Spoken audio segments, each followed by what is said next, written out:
I know I'm tardy to the party with this subject, and I'm sure you've already seen it by now since it happened a few days ago, but just like Game of Thrones Season 8, it just keeps getting worse. It's the Actman situation, Actman vs. YouTube. The Actman is a large YouTuber who recently posted an hour-long video, basically an ESPN 30 for 30 documentary, on another YouTube channel going over all the awful things that they've done or said in their time on the internet. And as a result of posting this video, he received a strike. YouTube took it down due to nudity and sexual content because of a poorly photoshopped cucumber next to the person's mouth who the video was about. That seems like a pretty drastic over-enforcement of the rule. If they really found it to be highly sexual, it should have just resulted in limited ads as opposed to a full strike on the channel. Like, I've eaten a banana in a video before, and now I'm starting to sweat. Like, what might happen to me? It just really felt like one of those moments that was a full-blown mistake, and we've seen it a million times in the past, where the YouTube bots controlled by Skynet malfunction and issue a strike at random by accident, and then it's overturned shortly thereafter. However, the appeal was rejected within, I believe, 30 minutes of the Actman submitting it, a manual rejection, which means someone with a pulse supposedly looked at it and still said, yep, that shit's staying off the platform. We're putting the kibosh on it right now. So then it became a little bit fishier. Why? The reasoning just doesn't make any sense. It's not like he uploaded Mr. Hands or Two Girls, One Cup in his video. It's a tiny, tiny, tiny piece of an hour-long video that had something that is slightly sexual and by all definitions pretty inoffensive. Almost no one's gonna look at that and be like, holy shit, cover your eyes. Oh my lord, he's going too hard. He's going hog wild out there. It's just not the most sexually explicit thing in the world. Even if they're going full Weenie Hut Jr. mode here, it's still pretty tame by those definitions. Like, it just didn't make any sense. I also think this highlights another shortcoming YouTube's had since the beginning of time, where if a single minuscule piece of a video is a problem, they strike the whole video. They take the whole thing down instead of just letting you yourself remove that piece, that insignificant little piece, that 2 or 3 second little problem zit. Why not just let the creator pop it? YouTube has a built-in editor where you can take things out. So why not just alert the channel like, hey, the video is fine, but there's this one part that's a problem. If you want to keep it in, it's going to get age restricted or you're going to get a strike, but you can take it out and nothing will happen. We're letting you know you have 1 week to take it out. Every single channel would elect to take it out. Like in Actman's case, if they just told him the cucumber Photoshop thing is a problem, I'm certain he would have used the editor to just take it out of the video. Problem solved, and then there's no issue. And that saves YouTube a lot of trouble as well, because that completely avoids the ensuing shitstorm. Why not just let us use the editor to take out the problem?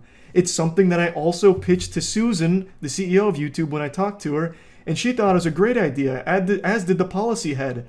That was 2 years ago. When is it coming? But anyway, in his anger, he turned to the dark side and committed the sin that every YouTuber is guilty of. He went to Twitter to start a shitstorm to finally force a real answer out of YouTube, to finally get an actual response and real action from the company. But unfortunately for Actman, he ended up with YouTube's cucumber in his mouth. They responded to this by age restricting 2 videos of his that were completely unrelated, and then just hitting the speedrun any % record for appeal rejections by slapping it down in 30 minutes. So, needless to say, the Twitter action wasn't super effective for Actman, but this was only the beginning. Because as of 2 hours ago, YouTube wasn't done huffing and puffing. They blew his whole house down. They demonetized Actman's entire channel, leaving him ineligible for future monetization. This is essentially being fired from his job, all without ever getting a single explanation as to why. It just happened.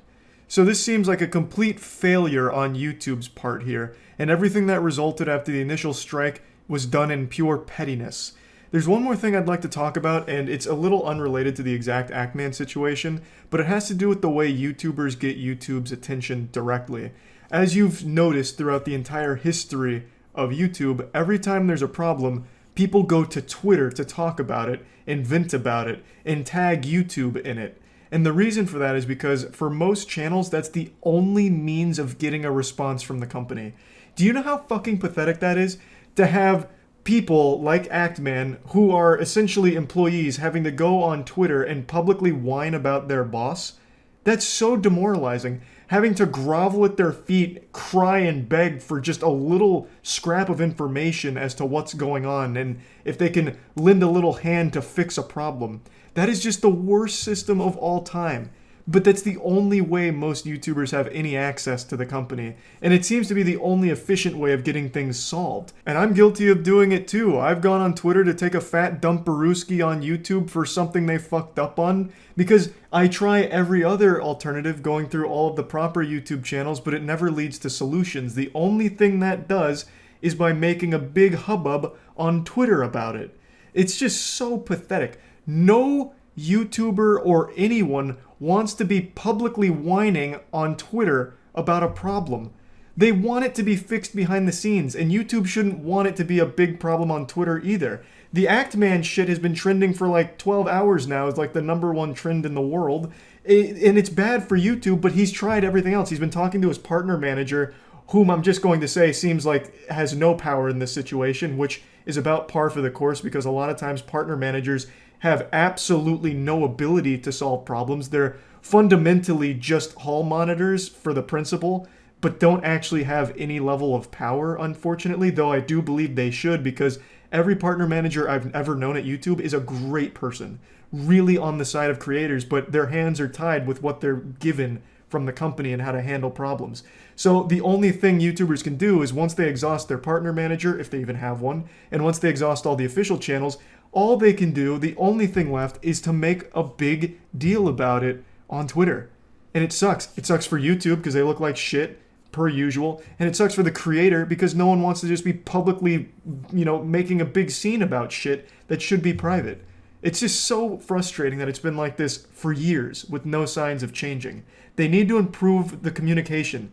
When I had a conversation with Susan, this was one of the things I brought up, and I was told that they're working on making that better. That's been 2 years now, and it's still the same. And unfortunately, in Actman's case, it backfired on him because YouTube got upset about it and started really blasting his whole channel over the issue. Even though they only had a problem with one video, for some reason they extended it to his entire channel, which seems to be purely done out of spite. Regardless of how you feel about Actman or Actman's video that started all of this, I believe everyone can agree that the strike is utter bullshit. There is no grounds for nudity and sexual content strike here. And there's even less reasonable explanation for why 2 completely unrelated videos got age restricted shortly after this problem was brought to Twitter. And there's absolutely zero reason for why his whole channel was then demonetized afterward. All of this completely unrelated from that first video. It seems like a complete fuck up from YouTube and an utter failure to enforce their policies properly. And I'm pretty confident they will overturn this. I really do think they will.